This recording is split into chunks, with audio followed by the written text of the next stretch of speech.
Oke, selamat pagi untuk kita semua dimanapun berada, terkhusus untuk anak-anakku. Salam sehat untuk kalian semua dan salam sama dua orang tuanya dan saudaranya. Oke, materi kita pagi hari ini adalah dengan mengenai kebugaran jasmani. Pengertian dari kebugaran jasmani adalah kemampuan manusia melakukan aktivitas atau kegiatan sehari-hari tanpa mengalami kelelahan yang berarti bagi tubuhnya, baik itu berupa olahraga maupun bekerja. Contohnya dia berolahraga di rumah ataupun bekerja di rumah. Yang dimaksud dengan kelelahan itu seorang itu tidak mampu lagi melakukan kegiatan selanjutnya karena telah mengalami kelelahan. Jadi contoh-contoh kebugaran jasmani ada satu, kekuatan atau strength, dimana kekuatan adalah kemampuan otot ketika digunakan untuk menerima beban sewaktu melakukan aktivitas atau melakukan kerja. Contohnya squat jump, push up, sit up, itu bisa dikatakan melatih kekuatan, dan banyak contoh-contohnya lagi. Yang kedua ada namanya daya tahan atau endurance. Daya tahan adalah kemampuan seorang dalam menggunakan sistem jantung. Sistem jantung itu artinya kita memompahkan darah. Jantung itu memompahkan darah ketika kita berolahraga. Paru-paru atau sistem pernapasan dan peredaran darahnya secara efektif dan efisien untuk menjalankan kerja secara terus-menerus dan tidak pernah berhenti.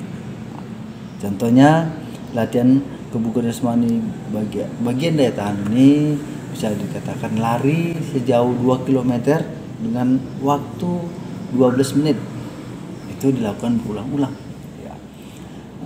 Dan banyak lagi latihan maraton ya. Minimal dia 12 menit, setelah itu istirahat dan ulangi lagi. Itu namanya pengulangan menggunakan repetisi. Yang ketiga dia daya tahan otot atau muscular power. Pengertian dari daya tahan otot adalah kemampuan seorang untuk menggunakan kekuatan maksimum yang dikeluarkan dalam waktu yang sangat singkat. Waktu singkat itu dan seperti hampir bersamaan dengan daya ledak. Contohnya latihan ini vertical jump atau gerakan meloncat ke atas. Dapat melatih daya ledak otot tungkai. 2. From jump atau gerakan meloncat dari depan ke belakang, kiri ke kanan. Ini melatih otot tungkai. Ada nama side jump atau gerakan meloncat ke samping. Dari beberapa kata di samping, melatih explore power dari otot tungkai. Ini biasanya digunakan untuk latihan jig atau untuk berolahraga. Tentunya nanti kalau kamu seorang olahragawan atau atlet bisa kamu pergunakan pada saat kamu membawa bola ataupun mengecoh lawan.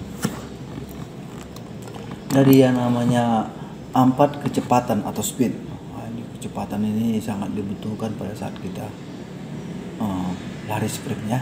Kecepatan atau bisa juga disebut speed merupakan kemampuan seorang untuk mengerjakan gerakan secara kontinu atau terus-menerus dalam waktu yang sama dengan waktu yang pendek atau relatif singkat. Artinya kontinu itu latihan pertama seperti itu, latihan kedua seperti itu, minimal dia maju. Kalau dia mundur berarti kecepatannya akan turun. Minimal dia maju ke depan, mengurangi. Tentunya lari speed dia yang 100 meter dia mendapatkan 12 detik ke 11 detik ke 10 detik, itu yang bagus. Kalau dia nambah waktunya berarti dia tidak ada perbaikan. Itu namanya continue, terus menerus dilakukan ya. Untuk latihannya bisa lari 50 meter, lari cepat 50 meter, 100 meter dan 200 meter ya. Daya lentur, yang kelima daya lentur atau flexibility. Daya lentur atau sering disebut dengan flexibility adalah tingkat penyesuaian seorang pada segala aktivitas kerja efektif dan efisien dengan cara pengeluaran tubuh yang baik. Ya, contoh latihan atau olahraga untuk meningkatkan daya lentur atau antara lain yaitu contohnya yoga, bisa dikatakan ya yoga atau yoga. Yoga itu memusatkan suatu latihan dengan pemikiran tenang. Senam, bisa senam aerobik, bisa ada kegiatan renang ya, mungkin kamu setiap sore pergi ke renang ke Detis ya, kamu harus rajin berenang karena itu berenang itu sangat bagus untuk kesehatan kita. Oke, yang berikutnya ada namanya kelincahan. Kelincahan atau agility. Kelincahan adalah kemampuan seorang merubah posisi. Ya, kemampuan seorang merubah posisi pada area tertentu. Ini dari satu titik ke titik, dia akan cepat berubah. Misalnya saja bergerak dari depan ke belakang lalu kembali. Ya. Selain itu dari kiri ke kanan atau dari samping ke depan, hingga dari kiri ke tengah kemudian ke depan, itu namanya dikombinasikan ya. Olahraga yang sangat mengandalkan kelincahan adalah olahraga bulu tangkis. Ini tentunya kita menerima smashan. Begitu menerima smash, kita langsung mengambil contohnya bola long langsung ke belakang dan mengambil bola drop shot, kita harus ke depan lagi. Ini ya contoh latihannya lari bolak balik, lari zigzag atau lari angkat 8. Ya, itu untuk latihannya. Ya, yang ketujuh kita bahas koordinasi atau koordination. Ini koordinasi ini artinya tubuh kita ini bisa mengkoordinasikan gerakan mana yang mau kita lakukan. Koordinasi adalah kemampuan seorang mengintegrasikan berbagai gerakan yang berbeda dan mampu mengkoordinasikan seluruh bagian tubuh dengan baik. Artinya gini, ketika kamu dapat bola ini, kamu tahu caranya seperti apa.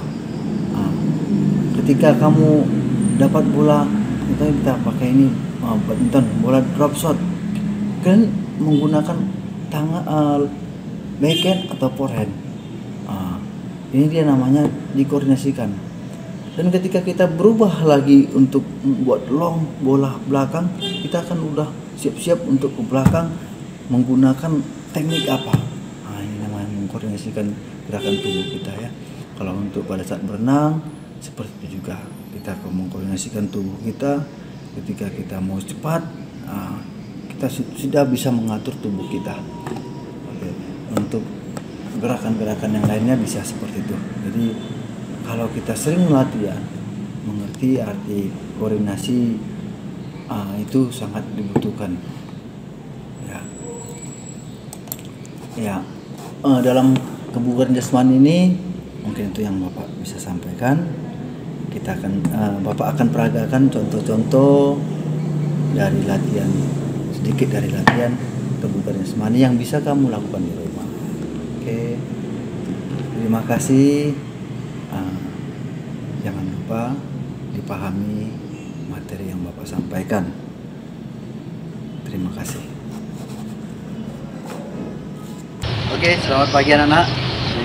Salam sejahtera bagi kita semua dimanapun kamu berada. Salam sehat dari Bapak sebagai guru olahragamu. Dan hari ini Bapak akan memberikan materi mengenai kebugaran jasmani, di mana kebugaran jasmani itu adalah kemampuan manusia dalam melakukan aktivitas sehari-hari tanpa mengalami kelelahan yang berarti bagi tubuhnya. Karena ketika tubuh kita sehat, kita dapat melakukan aktivitas sehari-hari. Di mana tubuh kita sehat, kita harus mengetahui komponen-komponen kebugaran jasmani dan disiplin dalam kegiatan-kegiatan olahraga. Oke, Bapak akan beritakan ke tutorial dari kebugaran jasmani setelah ini, dan kamu dapat melakukannya di rumah. Oke, setelah ini Bapak akan praktekkan nanti contoh latihan kebugaran jasmani yang dapat kamu lakukan di rumah. Oke, sebelum kita melakukan aktivitas atau Bapak memperagakan, Bapak berdoa dulu. Oke, ini setelah berdoa Bapak akan melakukan pemanasan. 1, 2, 3, 4, 1,